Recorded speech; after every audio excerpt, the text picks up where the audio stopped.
Welcome to Newcastle Family History Society podcasts. The Newcastle Family History Society, located on Awabakal land in Newcastle, New South Wales, Australia, provides support for those interested in family history. Welcome to part 3 of How It Was, Advances in Medicine During My Lifetime, a podcast series that takes you through the extraordinary journey of medical progress narrated through the first-hand experience of Dr. Pamela Harrison OAM. In this final episode, Changes in Medicine, 1950s to 1990s, Pam reflects on groundbreaking discoveries, pivotal moments in patient care, and her personal contributions to the evolution of modern medicine. From early breakthroughs in cancer treatment and the rise of genetic medicine to the establishment of specialised services in Newcastle, this episode captures a transformative era in healthcare. Join us as we explore the milestones, challenges and triumphs that shaped medicine and made a difference in countless lives. In 1958, as Chief Medical Technologist at the Manning River District Hospital, I performed a full blood count on a young woman inpatient and was shocked to find she had acute leukemia, a type of blood cancer which, at that time, was a death sentence.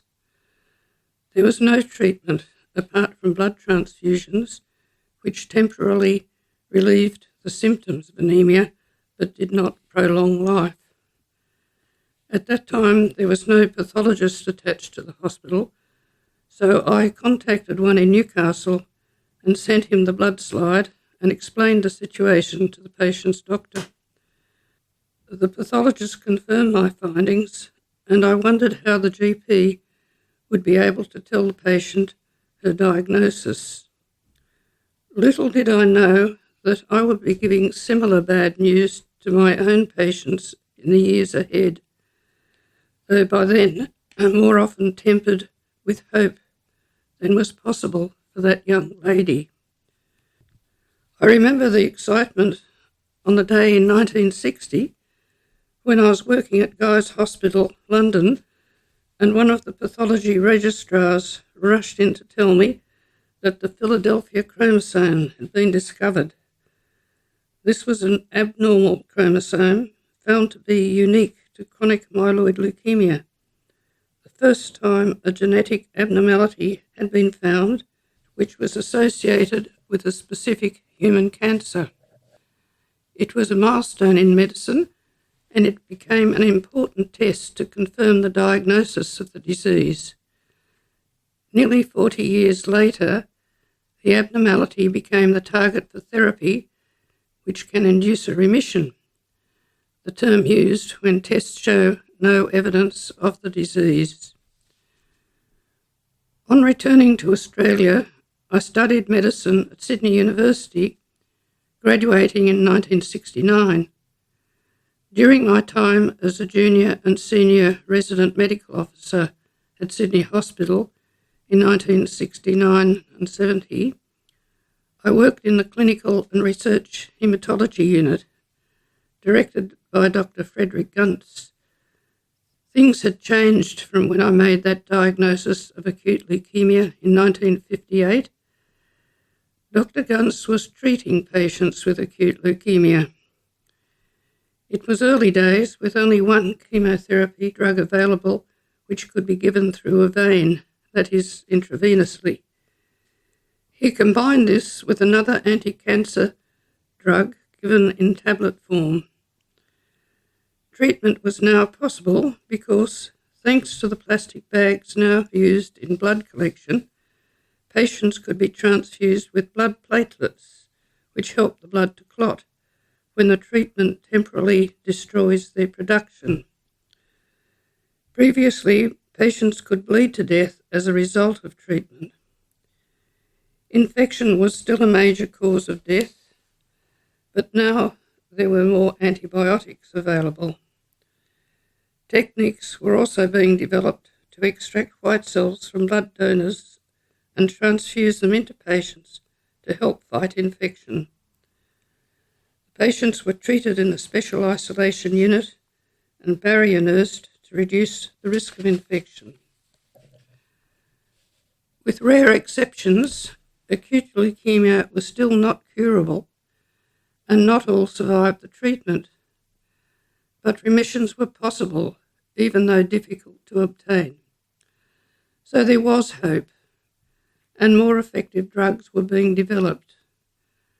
Dr. Gunts believed that the goal to curing leukemia was to develop therapies aimed at the individual patient's own cells. He has been proved correct, and, as with chronic myeloid leukemia, this form of therapy is being developed now, using agents targeting individual genetic or cell surface abnormalities in various cancers, including blood diseases, to achieve remission and for some a possible cure. Another advancement was the development of the ultrasound machine. In May 1962, a prototype ultrasound machine built by researchers from the Ultrasonics Institute was installed at the Royal Hospital for Women, then situated at Paddington. Both its design and clinical use was experimental, and over subsequent years there were changes in design and studies were made to check on its safety for use on pregnant women. By 1974, the machinery had been developed to such a quality it was produced commercially and exported around the world. I was appointed Haematology Registrar at Royal Prince Alfred Hospital in 1971. Specialties were just being introduced to pathology at that time, and I became the second person at RPA to study haematology special for the fellowship of the Royal College of Pathologists of Australasia. By the time I was awarded the fellowship, new haematology trainees had the option of a combined fellowship with the Royal Australasian College of Physicians. The world of pathology was changing. Immunology and genetics were important specialties. Automation in haematology and biochemistry had begun. Now, when a full blood count was ordered, a sample of blood was fed into a machine and it performed all the tests previously performed by hand, including red cell and platelet counts. It could even identify the types of white cells it was counting. However, it was not capable of identifying abnormalities, and blood slides were made and stained for each blood count. If any results were abnormal or it was clinically indicated, the slides would be checked by the staff and the haematologist. Well-trained and qualified staff are still essential to ensure the machines produce accurate results, to interpret the results, and to perform tests which cannot be automated. I returned to Newcastle in 1975 as Director of the Royal Newcastle Hospital and District Blood Transfusion Service, usually referred to as the Blood Bank. This service was part of Royal Newcastle Hospital then, but liaised with the Sydney Red Cross Blood Transfusion Service. In 1995 it was transferred to the Red Cross and is now a branch of Australian Red Cross Lifeblood. The staff greeted me on the first day with the news that they had started processing the plasma from some blood donations to produce cryoprecipitate. This was a recently developed way of concentrating factor VIII to treat haemophiliacs who had low concentrations of that factor, resulting in bleeding. The factor was in short supply at the time and was supplied under the strict oversight of the Sydney Red Cross Blood Transfusion Service.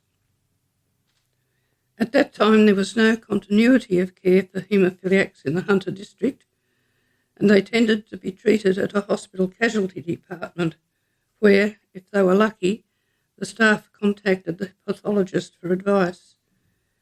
In the more distant areas, they were cared for by their GP, who decided when to send them to Newcastle for treatment.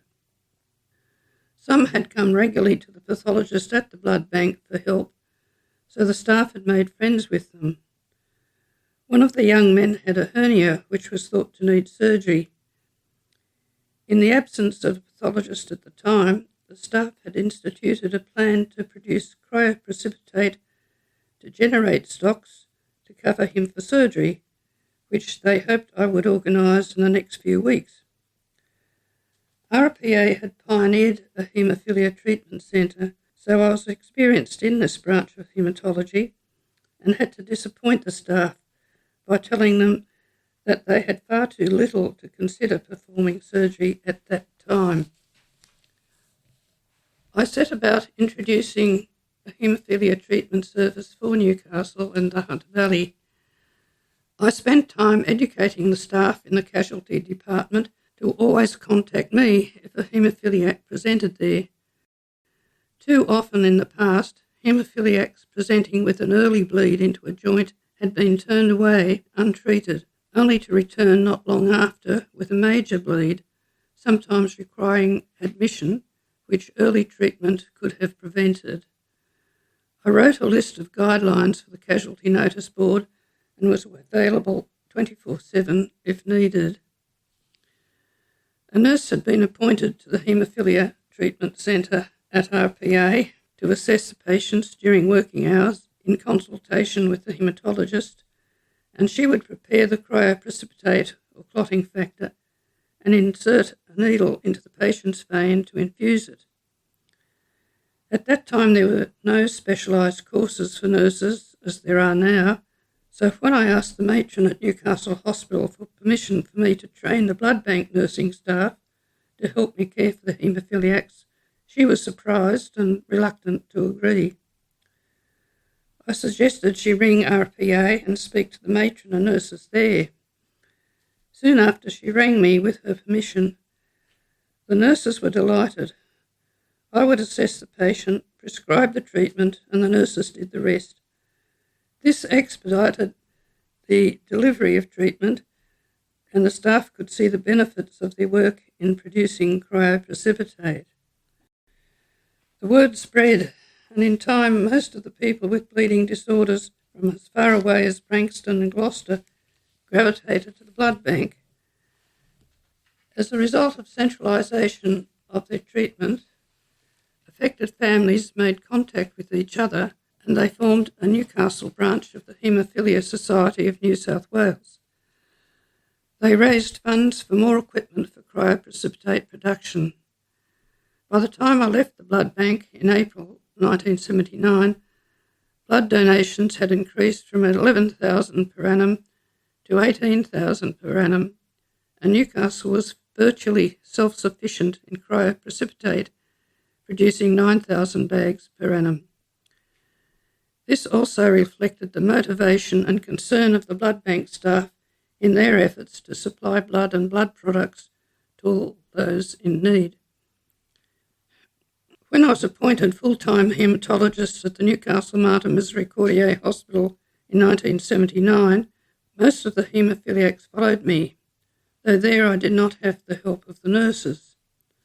After about 12 months, I approached Sister Mary Tarcisius, the CEO, for help, as my haematology clinics and consultations were growing rapidly and I had no medical or nursing staff to assist me. Sister Tarcisius appointed Sister Kay Sheridan, a Sister of Mercy and trained nurse, as the haemophilia sister, and she soon became competent in haemophilia care and support. When home care was introduced, she trained the patient and or the parents to insert the needle into a vein and give the factor at home for mild bleeds, or to continue prescribed treatment at home after being assessed and treated for more serious bleeds at the Mater. Social worker and physiotherapy support was provided by the Mater staff, and an orthopaedic surgeon cooperated in establishing an orthopaedic clinic to review joints damaged by repeated bleeds. Blood products as the source of clotting factor for inherited bleeding disorders have been mostly phased out now. They have been replaced with artificially produced factor and other medications which help improve and maintain factor levels. Some haemophiliacs, type B, have received gene transplants in recent times, and this is giving hope for for a more normal lifestyle in the future. The Haemophilia Treatment Centre still functions at the Calvary Mater, Newcastle, but now they care only for adults, and the children attend the centre at John Hunter Children's Hospital. Perhaps one of the greatest changes in medical practice in Newcastle and the Hunter Valley was achieved by a group of fundraising lay people who formed the Hunter Valley Cancer Appeal Committee and the general public who supported the medical profession in demanding that oncology and radiotherapy treatment be made available in Newcastle rather than patients having to travel to Sydney. This movement started in 1979 when the Mater submitted a request to the government for the introduction of these services for the Hunter region based at the Mater. At that time, the only care available to cancer patients at the Mater was through a cancer clinic held in the outpatients department. This was staffed by a visiting radiotherapist from the Prince of Wales Hospital in Randwick. Patients needing radiotherapy had to go to Sydney for their treatment. Patients with haematological diseases, which required chemotherapy, were prescribed treatment and admitted to hospital under a physician for an overnight stay to receive their medication. My appointment meant that haematology patients were transferred to my care and I treated them in my clinic as outpatients. As my patient numbers grew, I was able to enlist Sister Sheridan to assist me, this time with the intravenous chemotherapy. The field of cancer treatment was growing as chemotherapy was becoming an option for some cancers for which previously only radiotherapy or no therapy was available. Physicians and surgeons were specialising in this field, now called oncology. In 1980, the government agreed that oncology and radiotherapy services should be based at the Mater. Dr. Janice Bishop, the Director of Pathology at the Mater, had been largely responsible for writing the original submission, which achieved this welcome response. A working party for a Hunter Valley oncology group was formed at the Mater, which invited others to be involved to share information and to promote the introduction of oncology and radiotherapy services. My membership of this group resulted in my instigating and developing the Newcastle Mater Misericordiae Hospital Palliative Care Service in 1983, for which Sister Brendan and I provided a 24/7 commitment in a voluntary capacity until it was fully funded by the end of 1986. In a follow-on podcast, I will cover the details of the creation of this palliative care service. In May 1980, the foundations were laid at the Mater for the new Med 2 building, designed to accommodate the university medical staff needed for the Mater's teaching hospital role, radiotherapy and oncology services, and a new pathology department to support the latter. However, in late 1981, after the foundations were finished, the government froze the project, cancelled the building contract, and announced a study of medical services for the region to be undertaken by Dr. Olsen. As the foundations rusted, the public were outraged. The Hunter Valley Cancer Appeal Committee, which had been formed by Jane Durbin and was now led by Alwyn Holmes, called a public meeting at the Newcastle City Hall for 15th of December 1981 to protest the government's decision. Over 1,000 people attended. A Save New Med 2 committee was formed, and local newspapers supported the fight by publishing articles explaining the need and publicising protest meetings held both in Newcastle and outside Parliament House. Over 70,000 signed a petition, and this was before the internet, which was presented to Parliament in support of the oncology and radiotherapy services for the Mater. In May 1982, after the government received the Olsen report, the Mater agreed to transfer maternity, neonatal and paediatric services to the planned new hospital, John Hunter. The building of the new Med 2 resumed with modifications to the plans. The ground floor could be used for oncology and radiotherapy services, but only if the public raised the money for the equipment. The people of the Hunter took up the challenge, and the first NBN telethon in March 1983 raised $1.75 million, an Australian record. Another telethon in 1985 raised even more. The state government had to keep its promise, and radiotherapy and oncology were established at the Mater. Sister Mary Tarcisius Ryan arranged an official opening ceremony for New Med 2 for the 15th of November 1985. Invitees included representatives of the public and those committees such as the Hunter Valley Cancer Appeal Committee, service groups, NBN, etc., who had worked so hard to achieve this result. And of course, members of Parliament were now happy to join in the celebrations of the new service, which some had previously opposed. Sister Tarcisius had a little surprise for them. The opening ceremony was held on level 3 in New Med 2, on the bare concrete floors of the empty shell which the government had refused to finish. Level 3 was not finished until 1990.